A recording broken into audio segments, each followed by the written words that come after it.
now we're starting the Cleveland Way.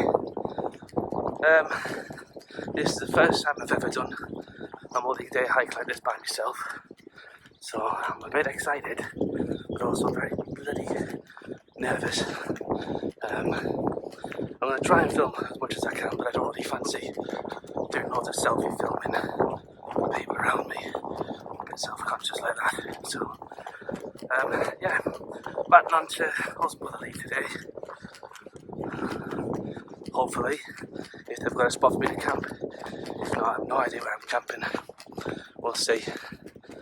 But yeah, so I'll put you away and we'll bat on.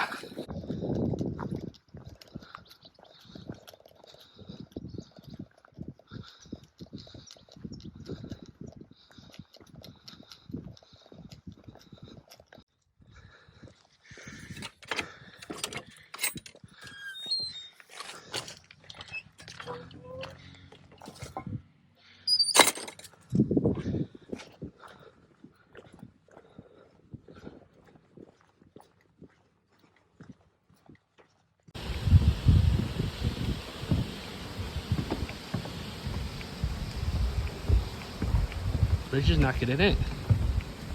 Rebuilding it. 300 years old, that.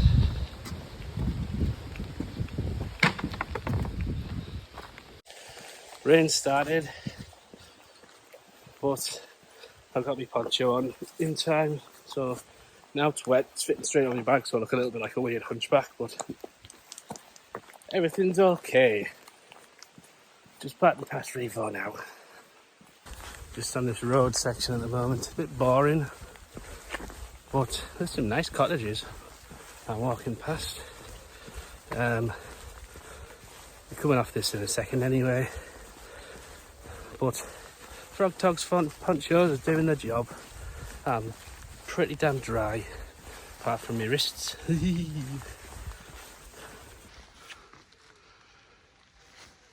Cold Kirby, 2 miles.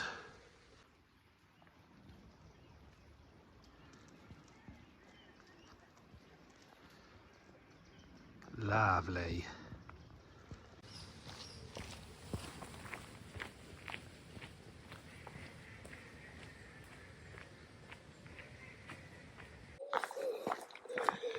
There's less people about now, so I can actually have a bit more of a chat on without looking like a fool.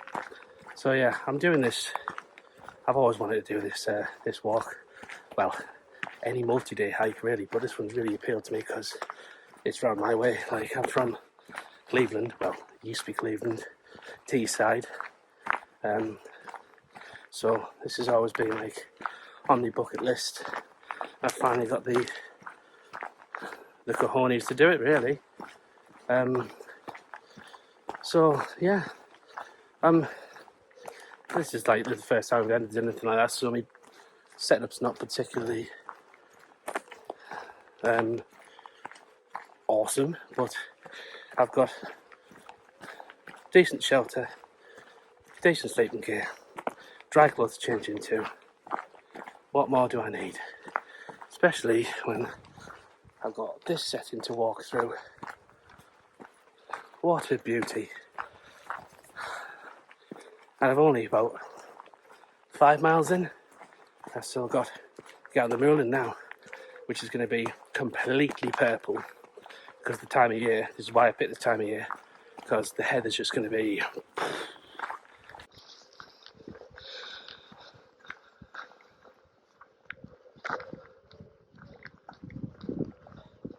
What an area.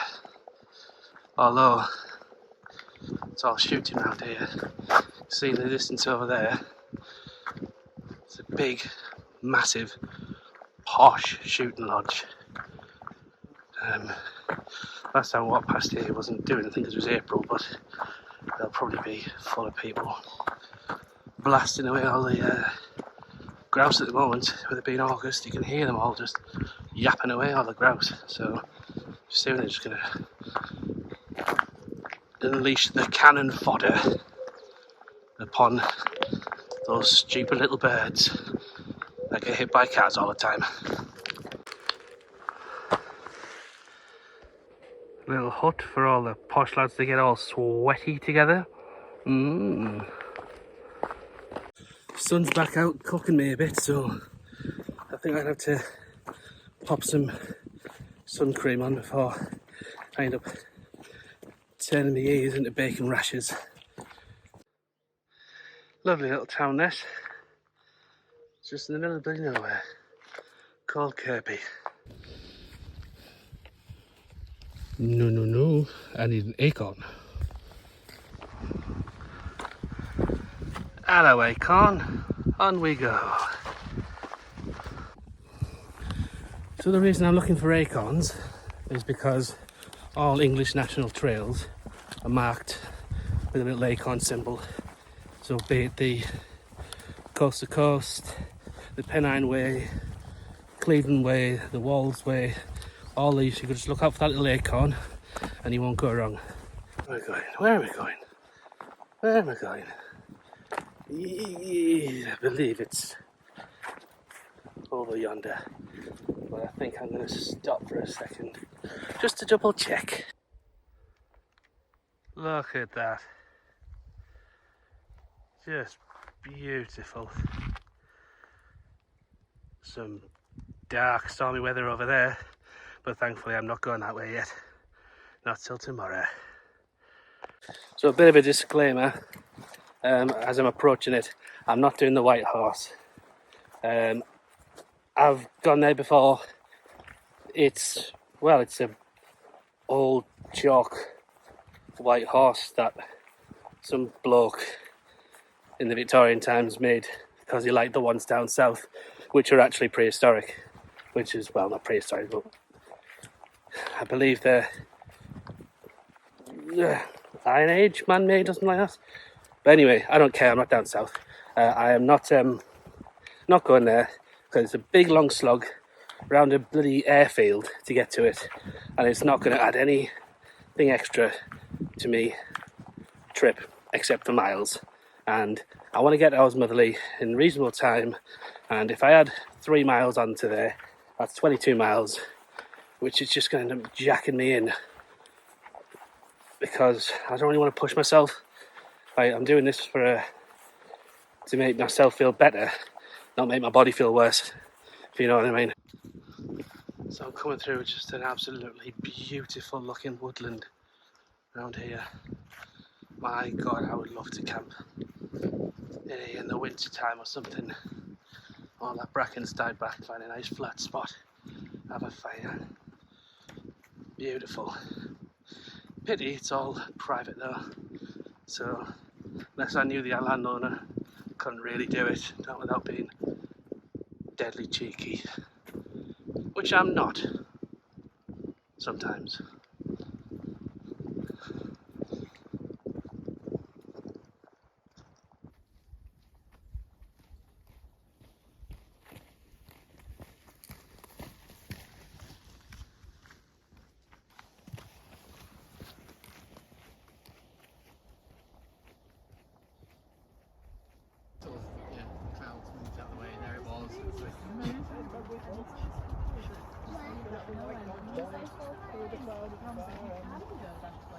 So I'm away from the crowds now because it is busy up on Sutton Bank, but then again it's a bank holiday weekend, so mountain bikes everywhere, dog walkers everywhere. But I'm about a mile from Sneckgate, which is about 10 miles from Osmotherley, I think. So I'm making good time. I should get there for about 5:30. Reception closes at 6:30. If they can fit me in, they can fit me in. If not, I'm going to have to probably walk for another hour out of Osmotherley and just find a quiet place to pitch up when it gets dark, I think. Just is what it is. But fingers crossed I can get camped, and so I can actually chill out, air my feet out, massage my legs and do some stretches and that. But yeah, fantastic walk so far. Been absolutely glorious weather apart from that little downpour earlier on.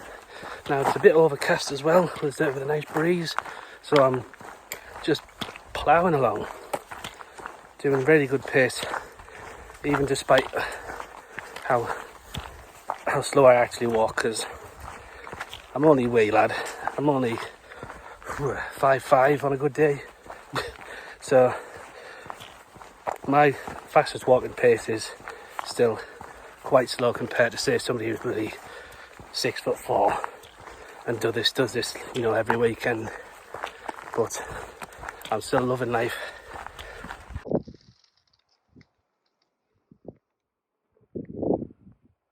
Check this guy out.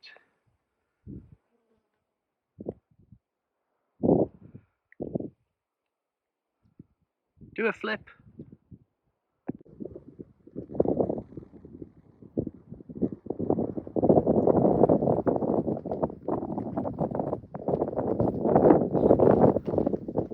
Some nasty weather moving that way. I'm glad I'm not going that way.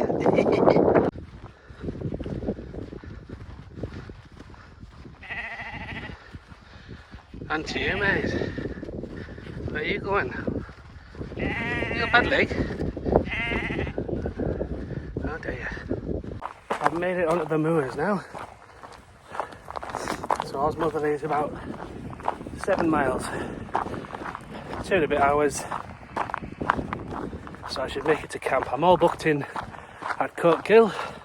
So I've got a proper pitch for the night with showers and a kitchenette if I want to use it. And all is good. I can wash my socks. Really stunning. Look at all that purple. And there's more to come. You can see the distance. So a little quick update. There's just been a big roll of thunder coming from beyond the trees that way. So I'm hoping I don't get caught out in that, because I'm going to be right exposed on the moors.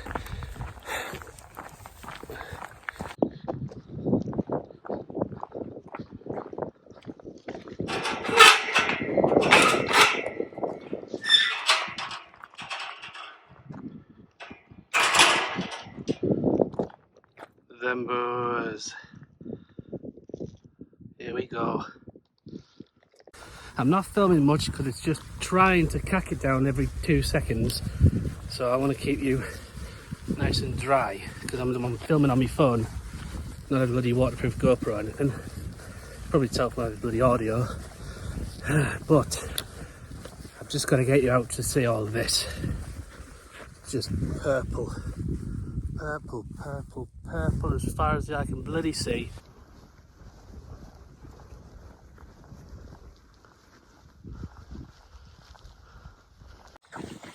Well, I'm out of the rain for now. Still on the move. Look at all this purple, man. It's just stunning how purple everything is. But I passed the sign a while back, so it's 5 miles towards Osmotherley. So I'm probably about 3 miles away. Maybe a bit more. I don't know. I haven't been paying attention how far I've been walking. So I'm making really good time now, actually. I should be at the campsite by about 5. Get some fresh socks on and some clean clothes and some grub, and then bed down for the night. So you can see where I've been, where all that cloud and cack is all. So I'll come from there, and if I ended up setting off at midday, like I thought I was going to, because I thought I was going to be camping at High Paradise Farm, but I decided to bat on towards Osmotherley and start earlier, like I'd have been stuck in that, walking towards camp. Ooh. I've got blue skies my way, almost. So what about this bit? So I'm pretty sure this is a Bronze Age burial mound. Although people seem to be treating it as a cairn, but yeah, I'm sure this is one of the Bronze Age burial mounds that are on this. Sweet views. and sweet views towards that little town over there, which is Osmotherley. 3 miles to go. A bit of extreme crazy paving going now. 2 miles from Osmotherley. Sorry about the wobbly camera. I've not put the gimbal on. I'm just holding the phone because I can't be bothered to get it out and get it set up. But oh, look at them views. Beautiful. And the rain stopped, and there doesn't seem to be many more coming in. So hopefully a dry night as well. Get in.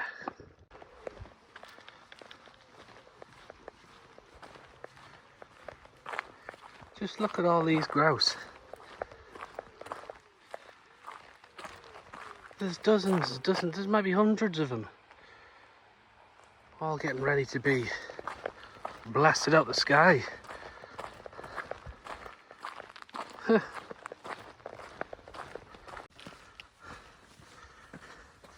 Hey, tight squeeze.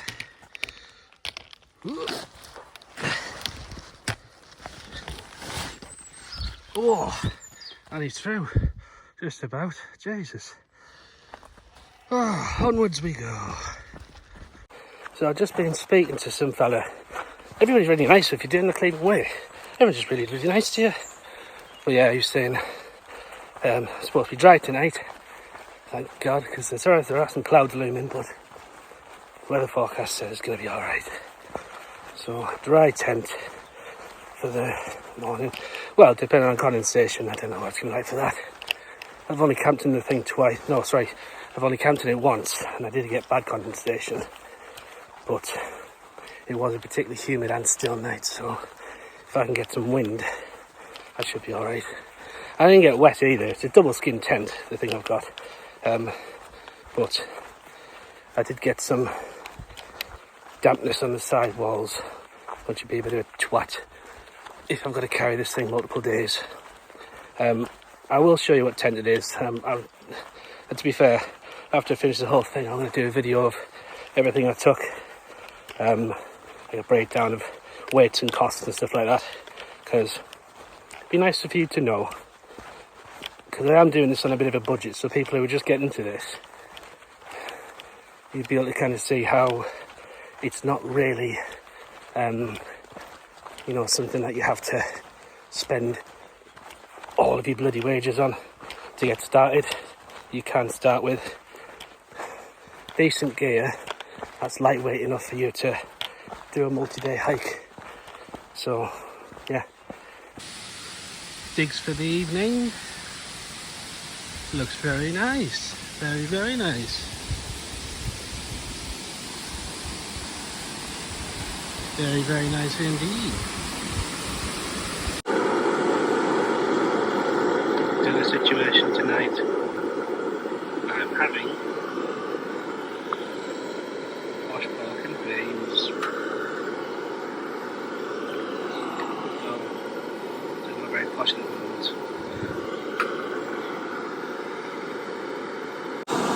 So I'm all pitched up. I'm the Alp kit. Polestar tent. It's not a very good campsite. Just like off the side somewhere. There's barely anywhere to go. But it's home for the night. The facilities are pretty good at the place. It's kind of expensive, so if you are planning to stay here, be warned. Even for a backpacker, it's nearly 20 quid a night. But it's been a bit iffy today, so I didn't want a wild camp.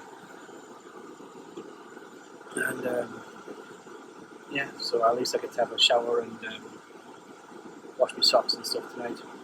So happy days. Right, while that's soaking, I'm going to get the bedding all set up in the tent so I can start to wind down and chill out. Oh, Jesus. I am at the campsite. I'm all pitched up. This light's clean when I'm not in. Making the head torches without batteries. Because it's crap. Yeah, so it took me an extra half an hour, no, not half an hour, 15 minutes to get here, because the camp itself is half an hour out of Osmotherley, and then it's another like 5-10 minute walk into the place because the driveway is massive. So if you are going to stay here, bear that in mind. Oh, bloody hell, I can't see it all. Yeah, so go pitched up. The weather's cack. The tent itself is already riddled with condensation, so this is a big issue with this tent. So I'm talking about this at the top. So if you are going to buy this tent, bear that in mind that if it's still and if it's damp, you're just going to get condensation. I've even got condensation like in the bathtub in places. It's horrendous. So hopefully I'm not too wet tonight. We'll see, because it's so warm. I think I had to switch out some gear. I've got a mat with like a 3R value on it. I should probably have just taken a normal mat. I've got thermals that I didn't need to bring. I probably should bring some normal shorts and some socks, and this should be fine. So when I switch out stuff on Tuesday, when I get to Saltburn, then get up, go home, and I switch out all this stuff because yeah, it's far too really warm. But anyway, Kildale tomorrow, hopefully. But yeah, for now I'm going to go to sleep, so good night.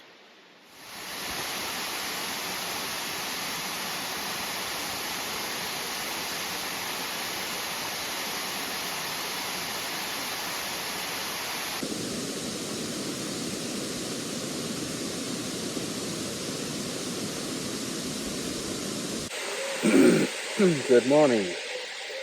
So, last night I slept well, except there was kind of the constant noise of that big waterfall thing over there.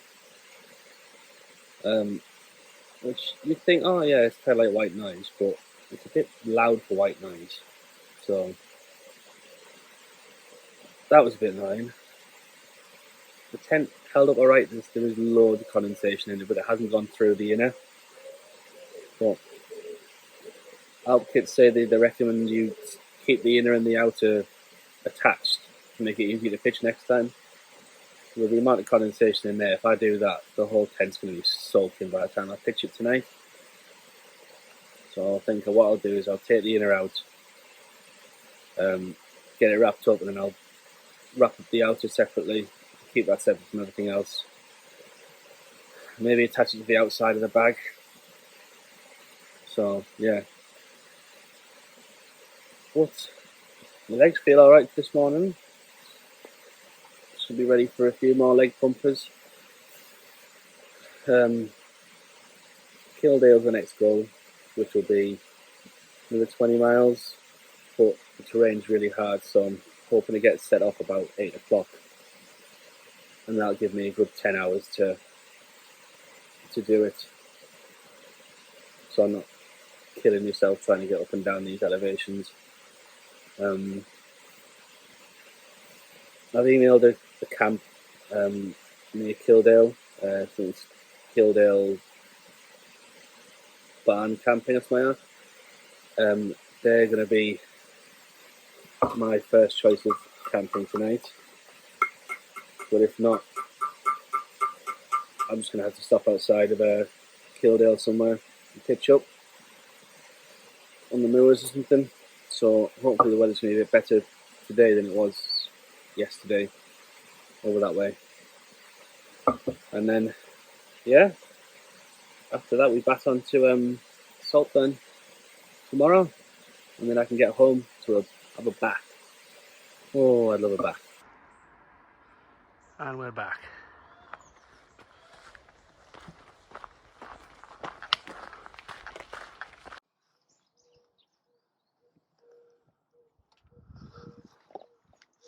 All these fancy houses with the glass balconies on them. Wow. This is nice.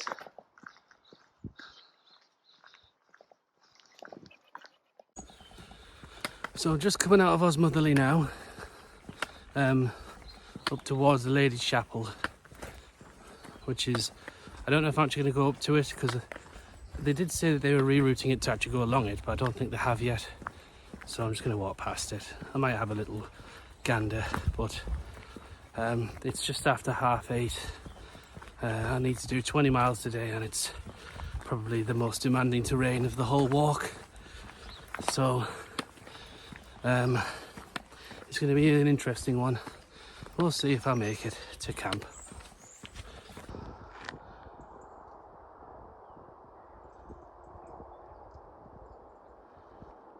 Beautiful morning. Fantastic. So they haven't rerouted the Cleveland Way past Lady Chapel yet. So the track's running alongside where it is on the bank, and I can't be bothered to go up because, I mean, I'm here for the walk, not for the buildings. I mean, I do like a bit of history as much as anybody does, but old churches, I've seen many in my time, so I'm not that bothered. I am, however, bothered about stuff like this. It's still a bit overcast, as you can see, but hopefully that's going to clear out as the day goes by, and I'll have a decent dry day's hiking, and more importantly, a decent dry place to pitch my tent tonight, so I can actually not be sleeping in the arse of a squid.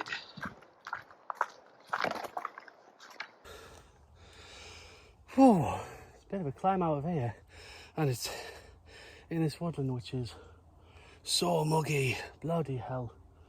Oh, really quite humid up here. But it's alright, I'm feeling good. Tweaking my hip. Blister, but is that someone coming? Don't know, whatever. But yeah, so about 2 miles in now, 18 to go.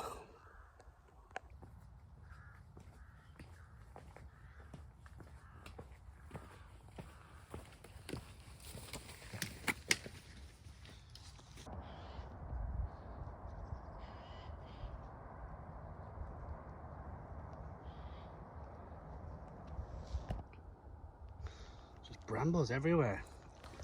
Whoa, look at you. Nom. Yeah.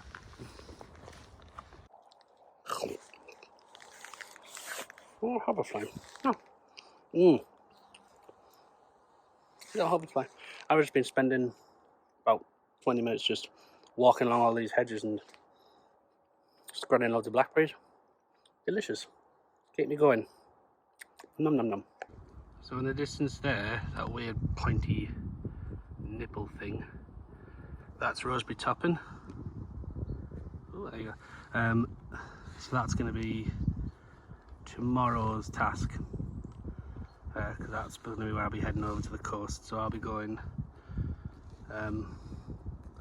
onto these moors here, down and up and down and up and down and up and down there, and then the other side where it starts to go down there, that'll be into Kildale. So that's where I'm stopping tonight.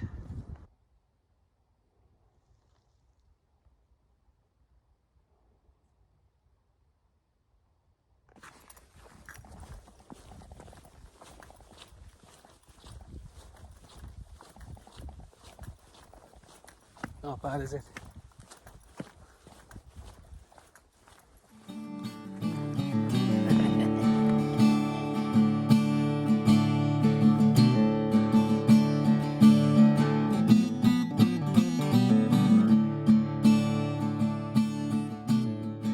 So we're getting to the very steep undulating valleys now, so I'm going to have to get both trekking poles out, I think, just to give myself a bit more balance and support.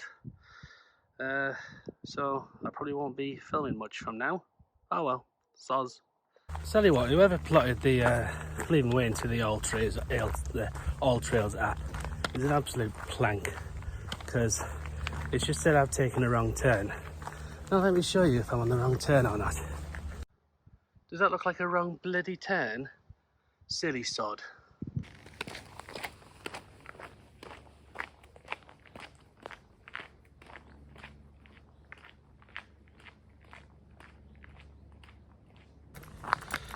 Oh.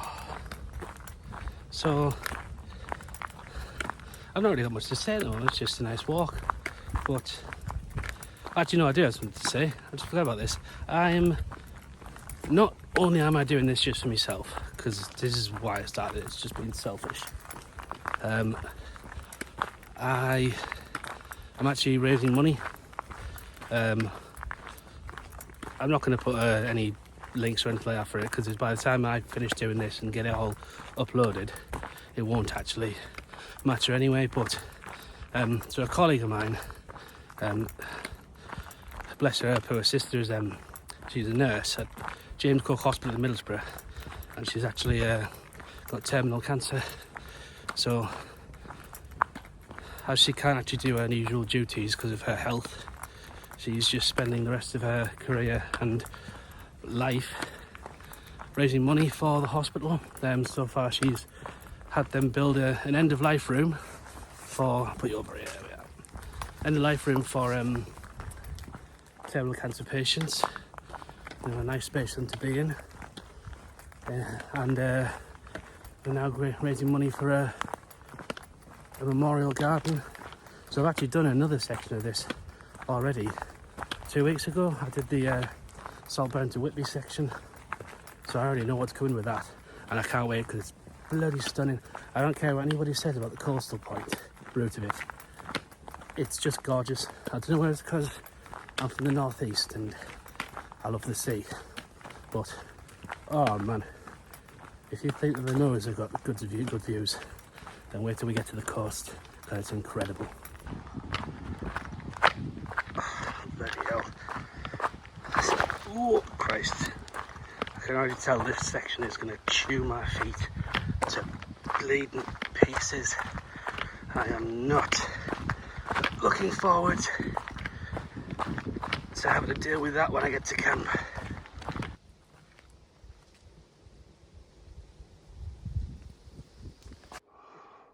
In the distance there, that's a big cow with big horns.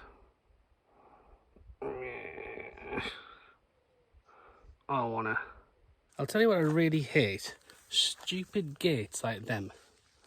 Right, you've got a lock on it and it's a kissing gate. So not only a kissing gate to twat on when you've got a big bag on you, when you've got a big lock sticking out the front of it as well, it's very difficult to get through. So pick one and stick with that. Don't do both. Look at you, aren't you cute? You look like bloody dogs. Little fluffy cows. Hee. Look at this little babbling brook. I thought I was going to have to cross that then, but there's a bridge. Isn't that nice? Perfect if I needed to filter near any water, but I brought my water filter along and I don't think I'm going to ever need it. Oh well, never mind. Cute little shack full of firewood. Oh. And oh no. That's cack from the farmer. That's fine. We'll let them have that. Good grief. Oh my god. Almost the top of the first climb. And then I've got that massive lump there to climb. I'm pretty sure there's an absolutely amazing viewpoint up there with like a weird seat that you can view all of Teesside, which you can already see. Middlesbrough! I'm back to handheld cam because I cannot be bothered getting the selfie stick out. So, explain me this. It's blazing sunshine, I'm getting cooked. I'm on top of the bloody moors and there's pretty much not a breath of wind. What? Where's the wind? Where's the wind?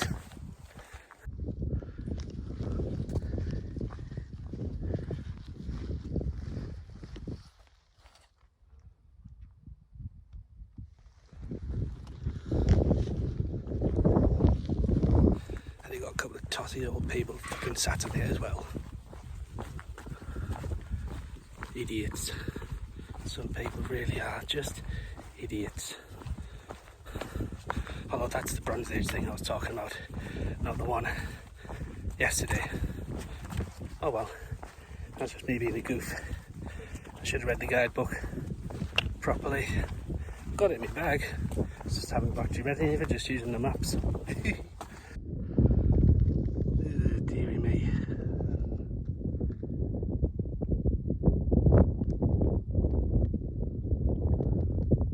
And more hang gliders, look at that. Woo! Do a flip. A-okay. Which my feet are not.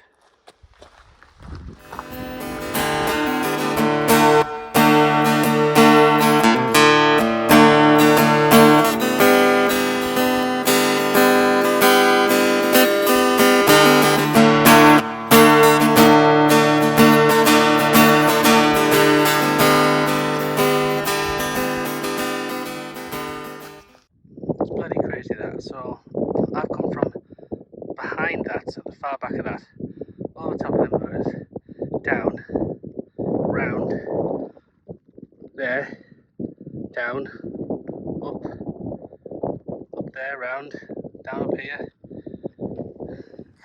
over here. Oh bloody hell.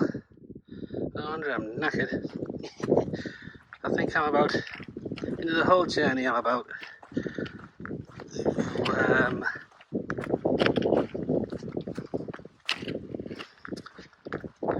30 miles in. No, less than that.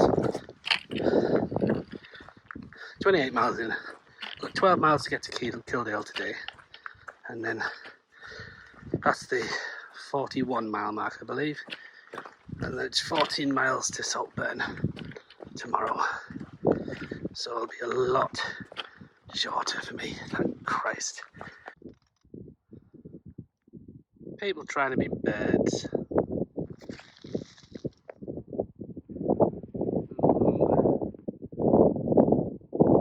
Do a flip. Do a flip, do a flip, do a flip, do a flip, do a flip, do a flip.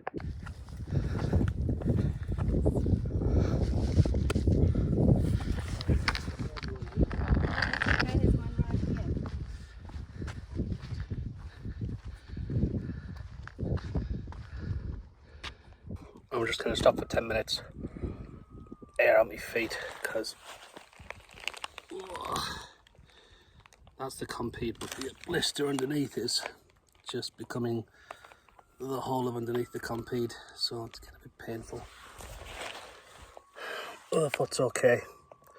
I got the pad on that sooner than this one, so it's alright. A bit of it. Oh, hang on. Oh, blister on. Right, I'm gonna have to adjust that. A blister on my heel as well. Need sorting out. So I'll get all that squared away and then I'll bat on again. I've been waiting to get to the seat. So here we are. Straight ahead, Middlesbrough, that's where I work. Stockton, that's where I live.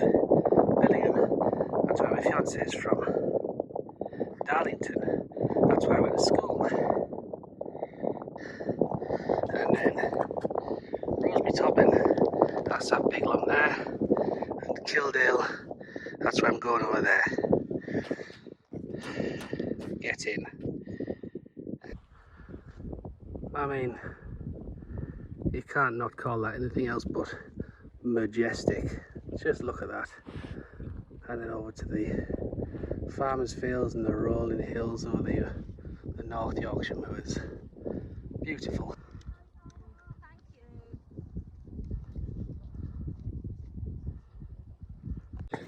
Well, so today I've not been filming much really at all because my God, the ups and downs on this are just killing me, ripping my feet to absolute smithereens. And B, there's bloody loads of people because Bank Holiday Monday, loads of day walkers up on the, actually come past the weighing stones, and yeah, just people everywhere. There's people in front of me, there's people behind me. so not had much time to actually film anything properly and have a chat, but it is what it is. I'm about 8 miles from Kildare now, so about 4 hours away with the pace I have to go at now with all the bloody ups and downs. So I'll get there by about 6:30, which is fine. Get some grub on, get pitched up in the dry, 'cause it's been dry all day, thank God. And then have a kip again. So I'm still going to go all the way down there and all the way up there, and then down and up, and then across and round and over there.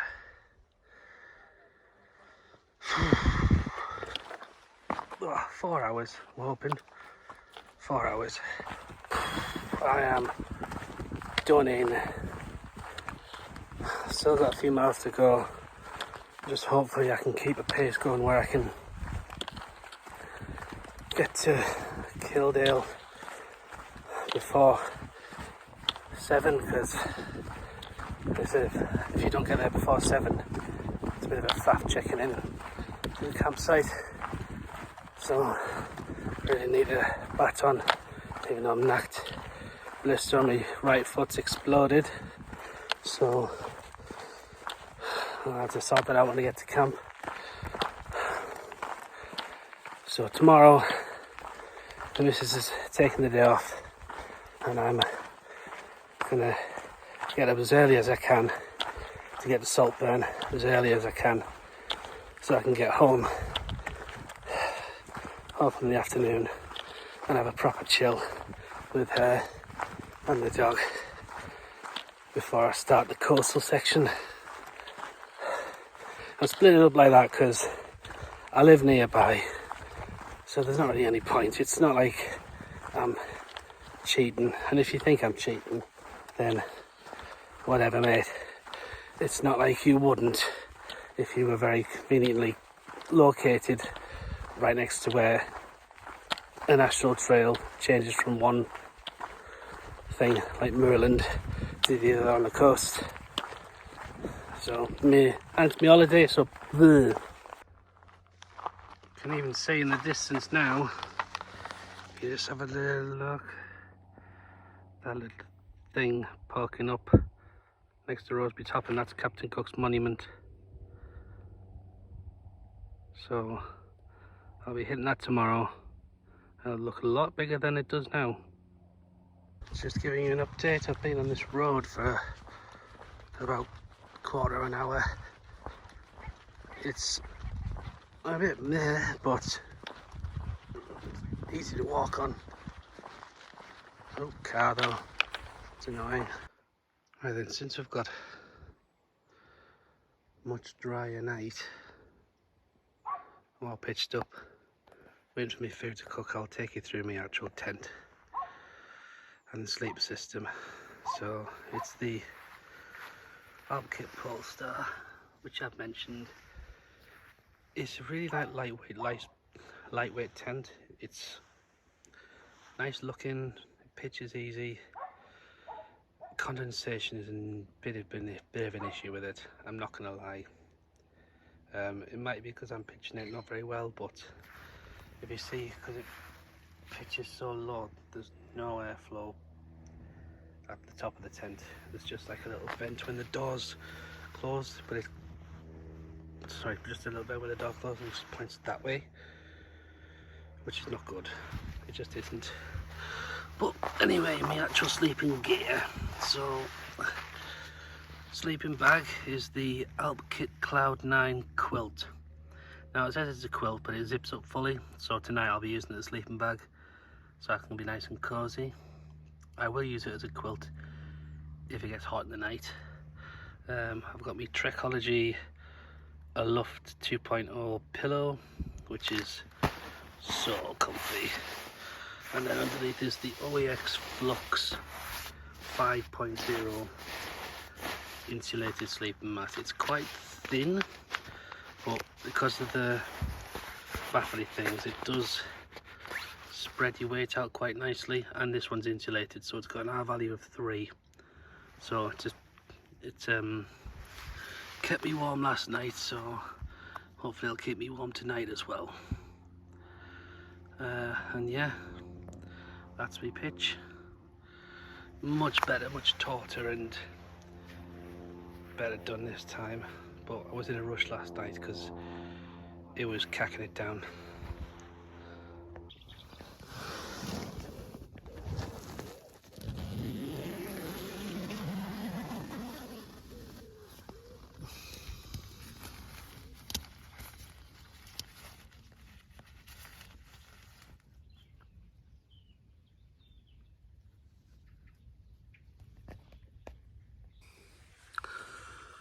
And good morning.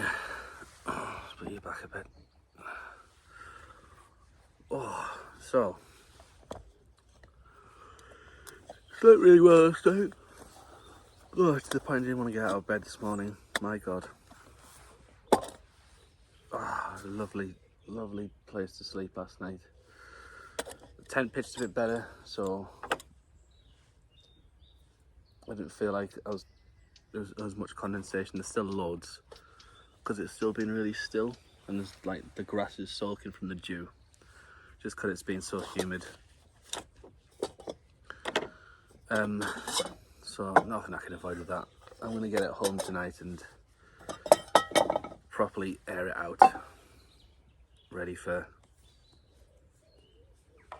the next section on the coast.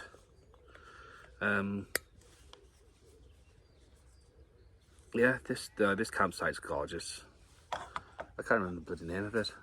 Park Farm camping. Just outside of Kildale. It's got a camping barn. It's got like a bunkhousey thing. I can't remember what they call that. And then they've got 2 little fields. I'm in the little one, like the smaller of the 2, and I've got it completely to myself. I've got like a red squirrel just kicking around at the bottom of the garden. I've just been listening to owls all night, just hooting away. It's been just gorgeous. It's definitely a better noise than that bloody waterfall I had last night at Coat Gill. So yeah, fantastic. Did not want to get up, but I am up. Saltburn's the goal today. I think it's about 14.5 miles, maybe a bit more, and then that'll have me on the coast, and then that's when I'm going to get home, like get the train home, do a resupply, dry out the tent, change over some gear. Like my feet are knackered, so I'm not taking these trainers. I think I'm going to have to switch out to some more sturdy shoes. Really address my feet problems, get some properly bandaged up, not just my little tiny bandages I brought with me in the first aid kit. Yeah, so I can bat on. We shall see how long it takes. But first, coffee. Well, all packed up. Leaving later than I wanted to, but I slept in because I was knackered. Only got 15 miles to Saltburn anyway, so it's only going to take me about 6 hours.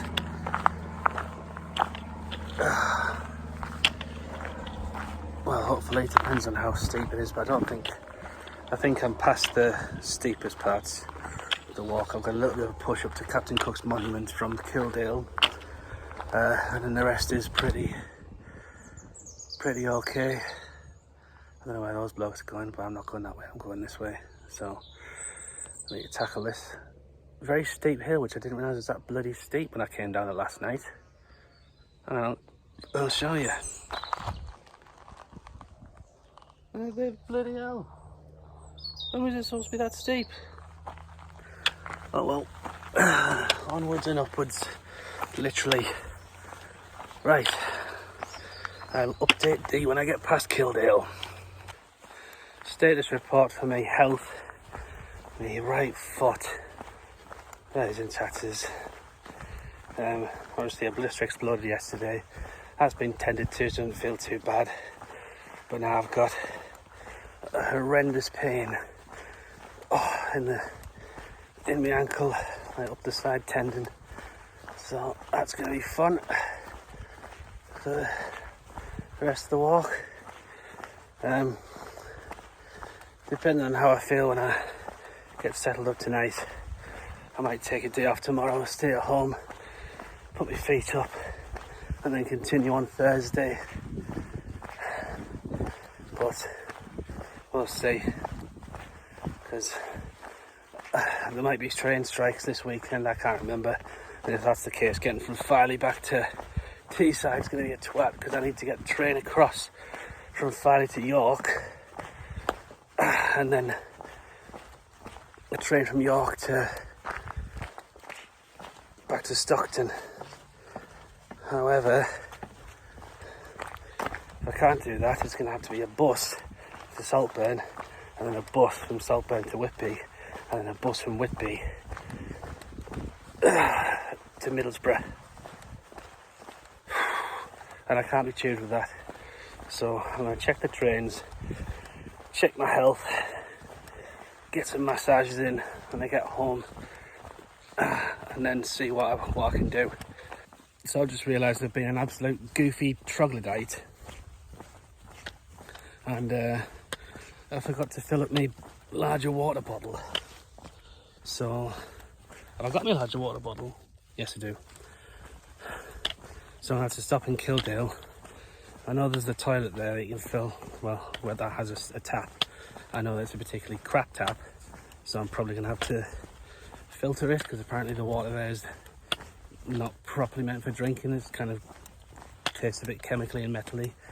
So I'll fill up my water bladder and filter that water into this one, and then that'll be fine until I get to where's the nearest town after that? Skelton. So yeah, Kildale.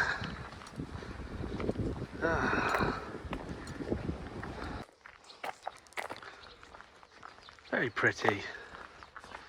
Look at this little courtyard. Awesome.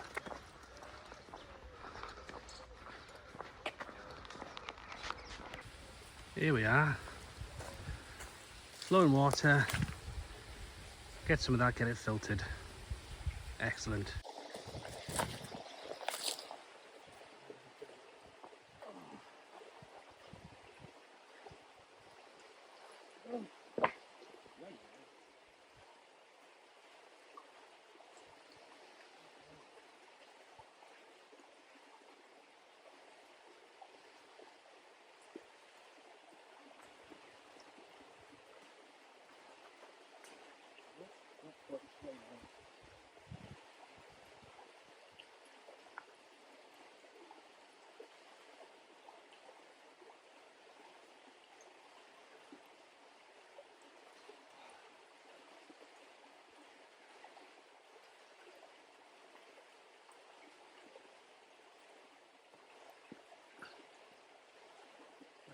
So, up there.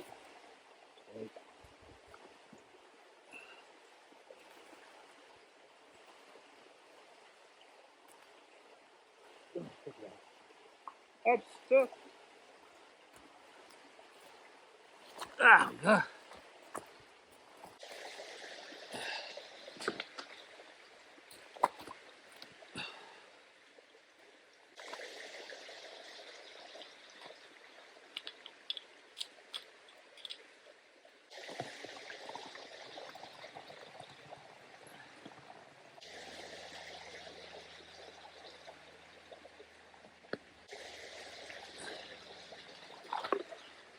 There we go. Water. So the thing about the Cleveland Way is you need to bear in mind that the distances are a little bit funny. So they recommend in the guidebook that you do it in something like 8 to 10 days. And in that there's some very short distances, so unless you're kind of trying to stealth camp it, you're spending a lot of time finding campsites, and quite a few of them are quite a way off the track. So you end up walking a lot further than the actual trail is. Or if you do it the way I've done it, where you're kind of trying to split it up shorter, you can do that, so which means you end up spending less time off the trail if you're camping, or try and wild camp or stealth camp it, but it's difficult on the moors. There's not really anywhere to go. It's all managed heather, especially in the late summer when it's the best time to do it, because it's all grouse farming. So this is why I am finding it difficult, because you have to kind of walk 20 miles and then another 20 miles plus the half a mile to a mile off the track to get to where you're camping, and then back, and then you're doing you're doing that with mega elevations and stuff like that. So it's not for the faint-hearted, especially the first part. The coastal part's a little bit better, but then again, it's not much better. So this is not an easy beginner's route. More hills. Ugh.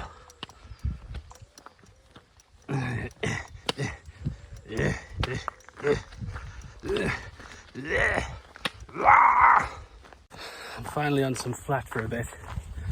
Oh, that was a horrible pull out of Kildale. Nearly killed my Dale. Oh. So, next stop, I believe, is Captain Cook's Monument, which is very exciting, because Captain Cook is actually from the Teesside area. I think he was born in Marton on Cleveland, which is right next to Middlesbrough. So he's a big part of my heritage as a Teessider. Another lovely stretch of woodland. Oh, and it's cool in here. Not like yesterday when it was hot and sweaty inside the woods. You can just feel the cool air sinking off the trees. Oh, it's glorious. I can't believe this. Oh my god. I'm actually overwhelmed with joy of seeing this big penisy lump. Like yesterday, it was just a tiny little thing in the distance, just next to Rosebery Top, by what it looked like. Now, there it is, this big, huge unit. Oh my god, it just puts into perspective how far I've already walked. And there's Rosebery Top. It closes out now. I'll be hitting that in about half an hour. I can't believe it. Oh my god, I'm so happy. I can't stop smiling now. This is fantastic. This is now that we're in my stomping ground. We're right next to Teesside. You can see Middlesbrough very clearly from here, overlooked by Rosebery Top, in which you can see from all over Teesside. It's just fantastic. This is the furthest I've ever walked by myself, ever. And it's definitely the furthest I've walked without actually going home. So I think I deserve to go home tonight and rest up for tomorrow.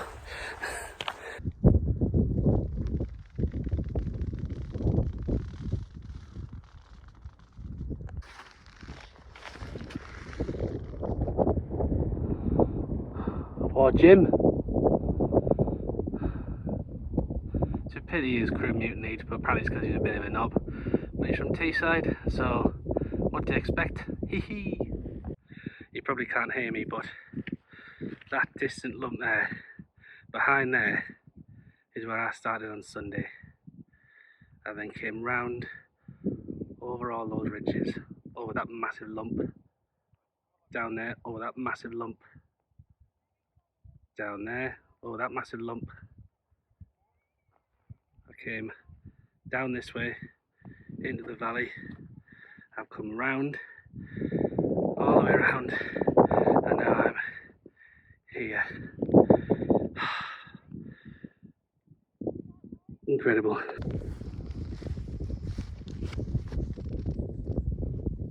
Not that I'm going up yet, but woohoo!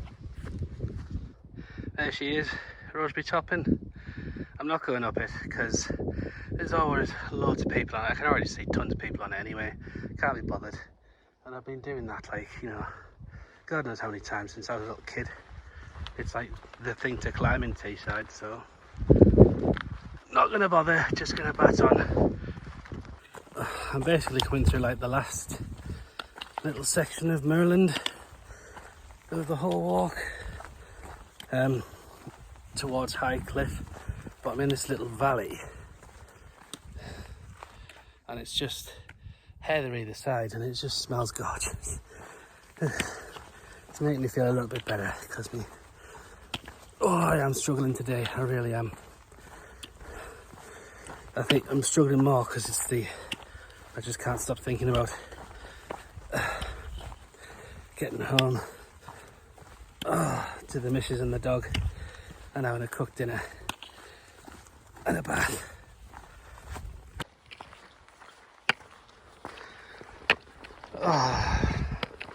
Walking over these big stones. Apart from a couple of bits where they stop, they run pretty much all the way over to High Cliff. So that's pretty cool. And one of them was built out of an old plaque from a school or a church, I can't remember. But we'll be walking over it, so I'll show you in a bit. I've seen this before when I've been walking around here. There's a little circular route called the Gisborough Three Peaks. So it picks up this trail up to High Cliff. And I've seen this one. All over a little plaque. Cleveland Way. R.I.P. John. So this will kind of be the last little bit of filming I do, to be honest, because my phone is on its way out and I've got to have some juice ready for getting picked up at Saltburn because my dad's kindly offered to pick us up, so I don't have to get the train. So you won't see much. I'll probably do a little video off the top of High Cliff and that'll be it. I'm not filming Skelton because why do you want to see Skelton? Here you are. There's first off, and there it is. Holy Trinity School.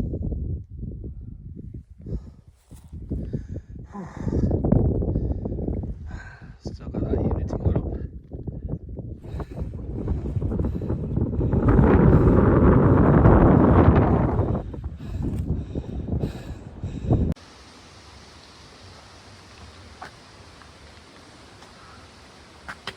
Whopper.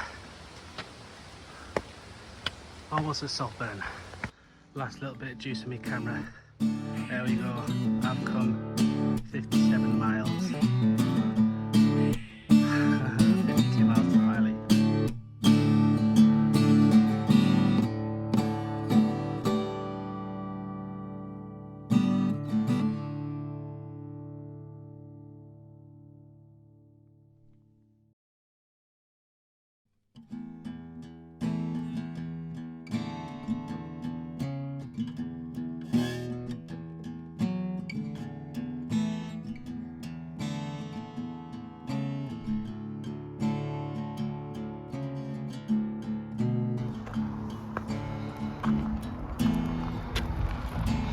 We're back.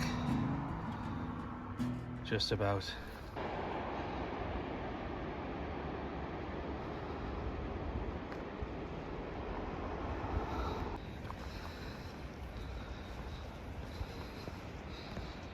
Right, so here we are on the coastal route of the Cleveland Way. I had a rest day yesterday to try and get my legs feeling better. They're feeling a bit better. I mean, my legs are fine. My feet are not. Blister pads all over the bottom of my feet just to try and mitigate some of the pain. and I've got quite a nasty twinge in the tendon on my right ankle. So it's touch and go whether I'm going to finish this or not.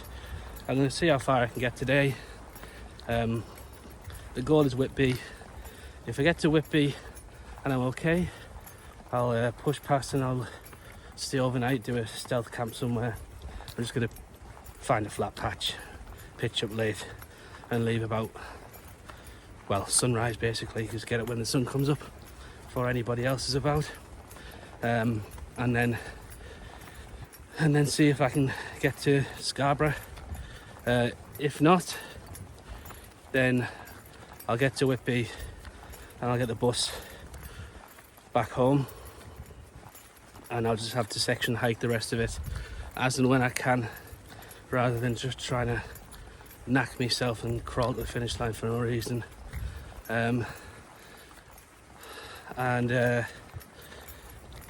Or if it gets even worse, because there are quite a few climbs and descents before Whitby. My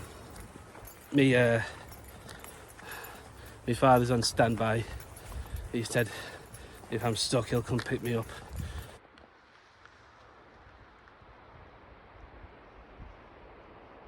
Incredible morning though. So still, so sunny and calm.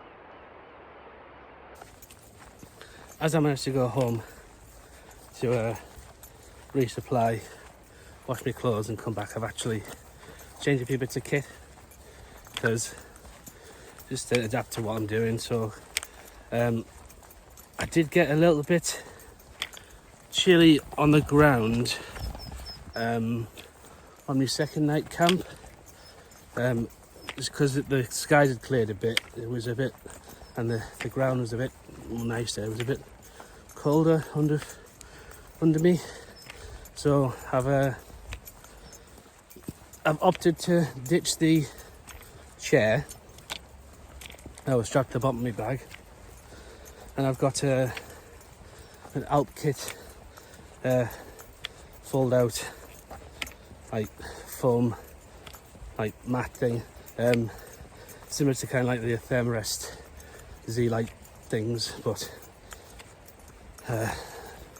no, it's expensive, probably not as good, but it's just to get a little bit of extra insulation under me sleeping pad, because I wasn't massively cold, but you know, it just starts to get you in the night just around my hips. So that's going to go under the sleeping pad.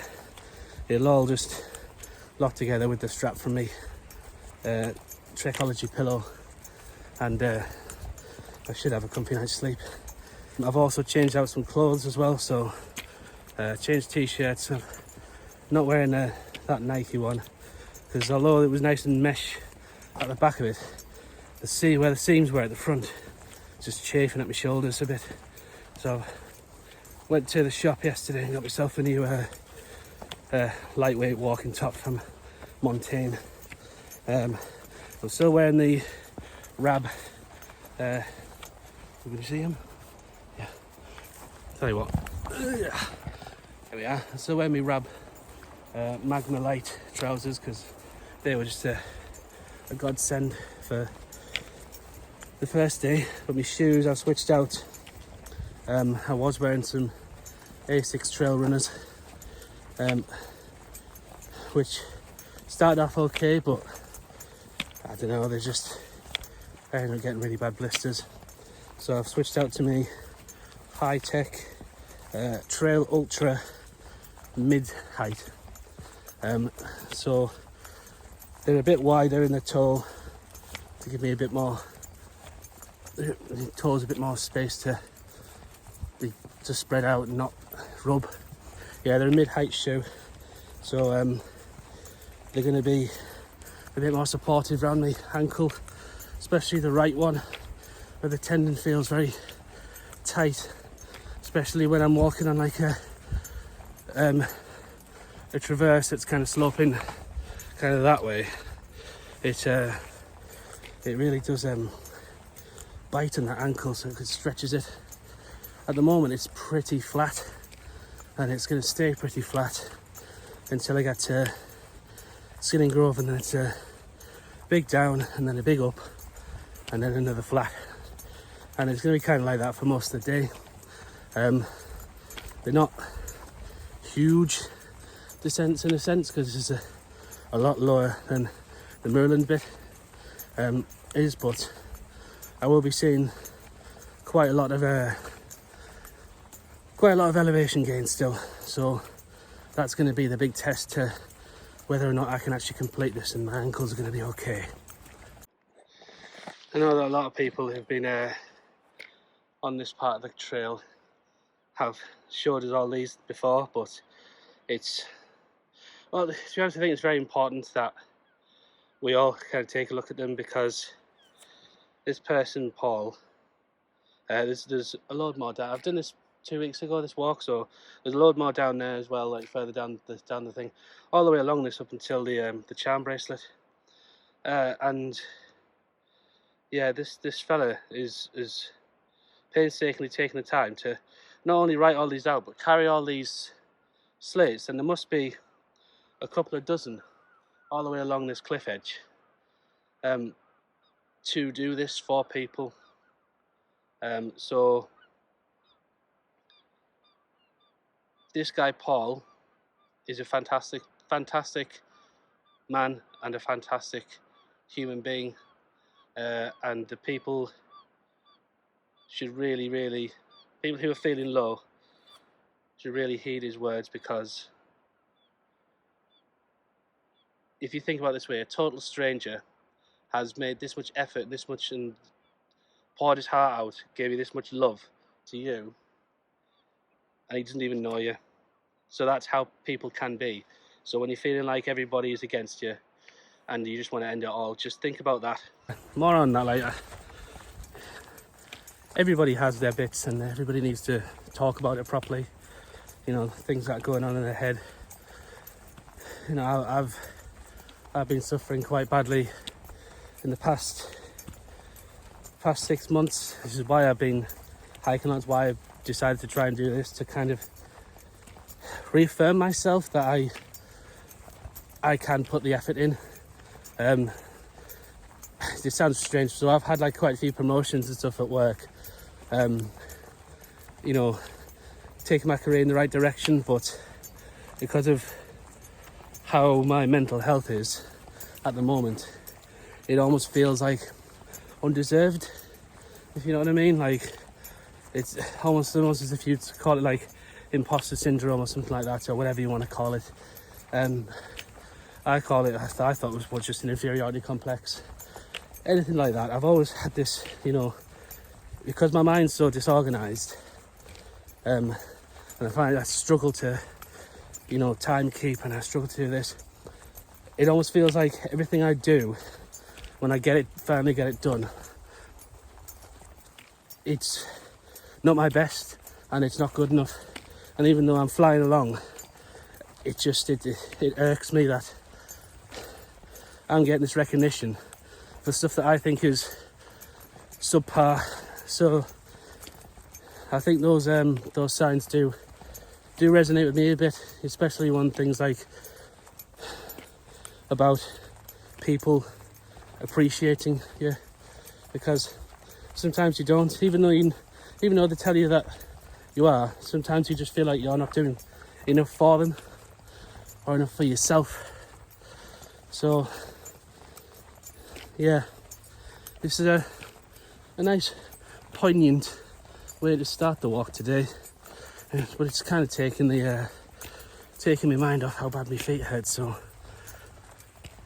silver linings and all that.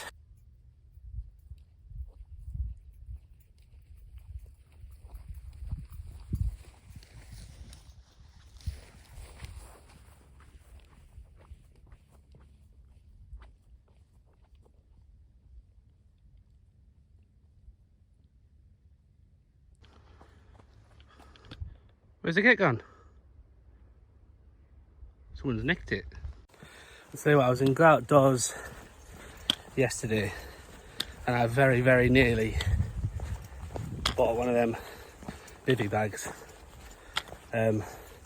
just to bring that with me, because and a tarp, because I mean, my tent's great, but they're a bit conspicuous where there's a bivvy, especially when you're on a trail like this, which is just so, it's just all dominated by, you got a fence there where the farmer's field is, and you have a fence there to stop you from going over the cliff edge. Say if you'd hike from, I don't know, Kildale, and you were so far, like nearly 20 miles deep into a walk, and you know you've already hiked 60 miles in 3 days. Your feet are knacked, your legs are knacked, you just want to go to bed. If you had like a little bivvy bag, you could just basically just throw it over yourself with your sleeping gear in and just chuck yourself in a hedge and no one would know you're there, which is kind of the only real way to actually do this trip without having to book into campsites. And down the coastway, which is really annoying, there's like no campsites. It's all caravan parks and holiday cottages and glamping sites. There's nowhere that you can just be like, I'm a backpacker, I want to pitch up for a night. It's all like, no, it's £25 and it's a 2-night minimum stay. It's based on 2 people, blah, blah, blah. So if I turn and be like, well, there's one of me, I want to stay here for 1 night. I'm like, well, sorry mate, but you're not bringing in the cash. So do one, go sleep in a bus shelter in the next town or whatever. It's very annoying. I missed this last time because I didn't actually know it was like up above here and you can't bloody see it.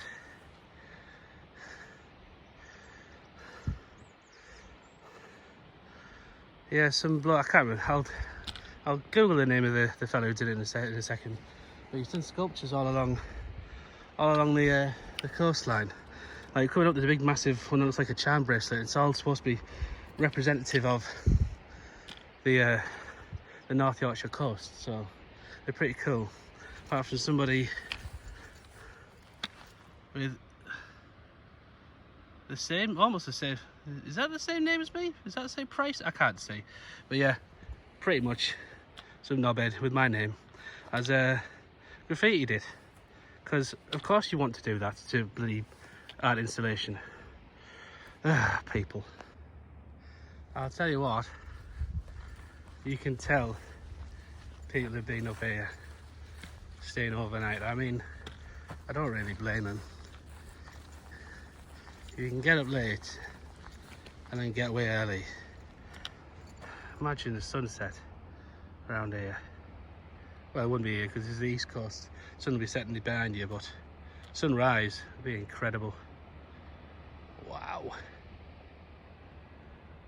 It's gorgeous. And there's that charm bracelet as well.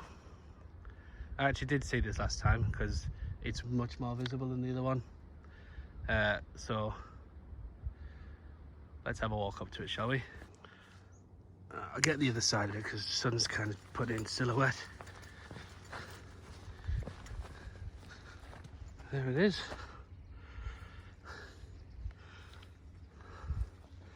The charm bracelet.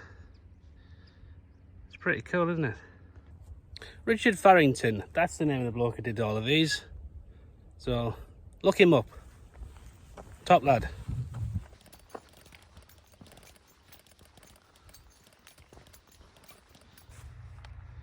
Oh, good boy Bosco, rest in peace. Just bumped into a fella that passed me on day 2.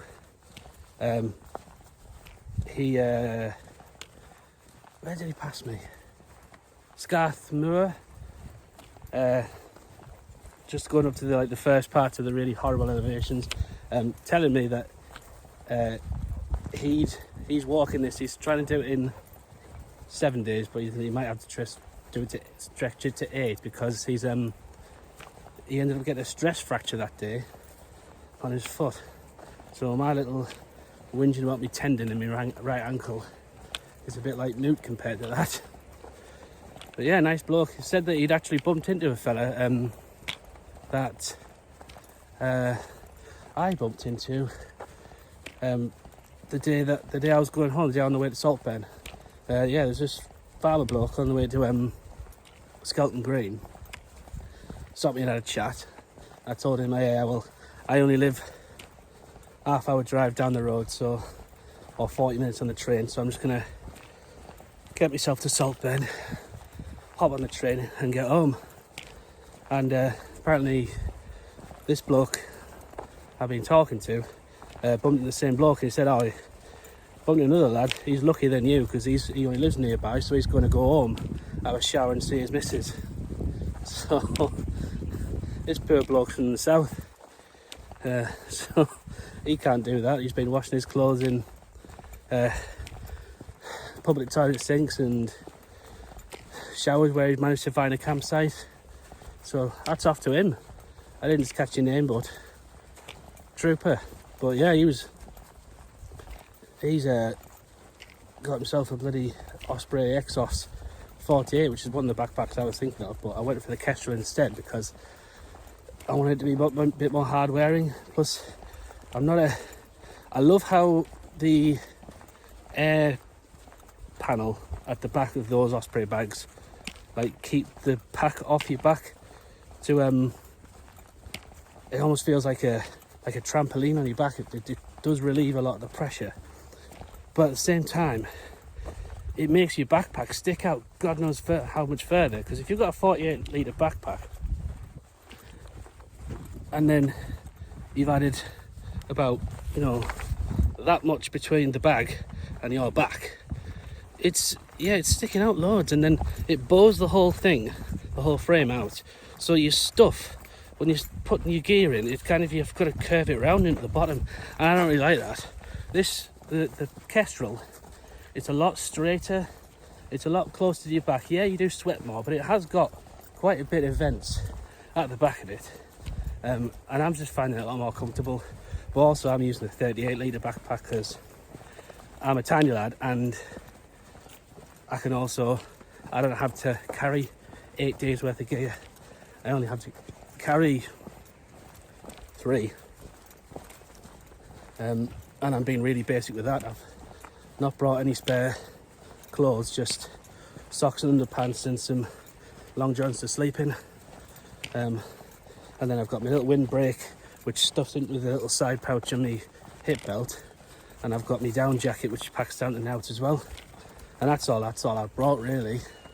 And then, like, food-wise, I mean, to be honest, I think I've brought too much food, because down the coast, you're not passing just through little, like valleys that are just nought.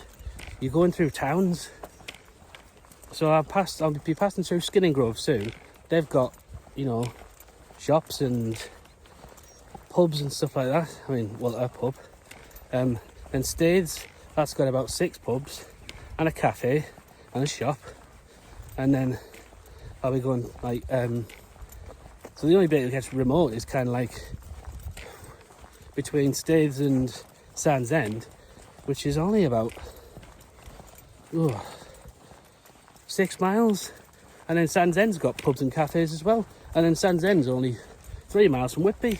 So, I'm not carrying all this gear just for the sake of that. But this poor bloke has to, because he started at Helmsley and he can't go home until he gets to Filey, or until he gives in and stops where he can to go home. I'm getting a bit fed up of this All Trails app telling me I'm going the wrong bloody direction. I'm literally stood next to a Cleveland Way sign and it's gone, have you taken a wrong turn? Apparently it thinks I'm going all the way around that bit and then down into Skinning Grove at the end. No, I'm going down this bit and I'm walking on the friggin' beach.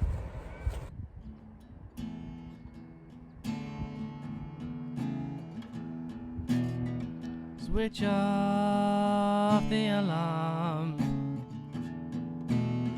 Just lie there still in the absorb the silence of the world till it's time to... That's been the absolute zone there. It's been just ploughing through the miles. So I'm nearly at Staithes, probably about a mile and a half out from Staithes. That's the halfway point. There's some funny things going on with my right foot. I did like the skin. I don't know whether the skin's come completely away along with the blister pad and it's moving around or what, but I'm going to have to investigate that. There he is. The miner having his grub. Big table of things you don't need to know about the potash mine, which is that big thing over there. So yeah, say hi and say bye. My foot's really giving me a lot of trouble. So I'm going to get into Staithes. I'm going to get my shoe and my sock off. I'm going to see what's going on. I just have a horrible feeling that where I've put a compede on, the blister has itself just kind of gone, just spread underneath it, and the whole bottom of my foot just feels like it's moving around where it shouldn't be, and it just it is not a pleasant feeling. And if that's the case, then I'm not going to be able to continue on the whippy. I just can't. I'm not going to try and wreck my feet when I have done this section before, and I can just continue on another day and just section hike the rest of it. I mean, it's annoying. It really is annoying, because I've really wanted to do a big through hike like this for as long as I can remember, and I just wish that I hadn't managed to jack my feet in. So I need to really do some research on what footwear is going to be best for me, whether I need trail runners or whether I need boots. I have done it in trail runners, like I'm in trail runners now, and it was fine, but it's now not fine. And it's just now this ball of my foot and towards the rest of the front of my foot is starting to get really painful again. It's now making the tendon pain in my ankle flare up mega again. So yeah, like, I'll get to Staithes and I'll assess what I need to do. I did want to do the full thing, and I did have this huge thing about, trying to make sure that I can finish things off and that I'm not a failure, and it's not just fluke. But I mean, I'm proud of what I've done so far, and maybe I shouldn't have pushed the first 3 days so much. I did nearly 60 miles in 3 days, if you include walking on and off the trail to go find campsites and stuff. Like, that's a lot for somebody who's never done a through hike with a full pack before. So yeah, I am sorry, but it's probably going to be cutting this short at Staithes. So arrivederci, au revoir, juice. So this is Staithes, and it's such a pretty little place. You never see anything like this. Oh. Just look at it all down here. Isn't that spectacular?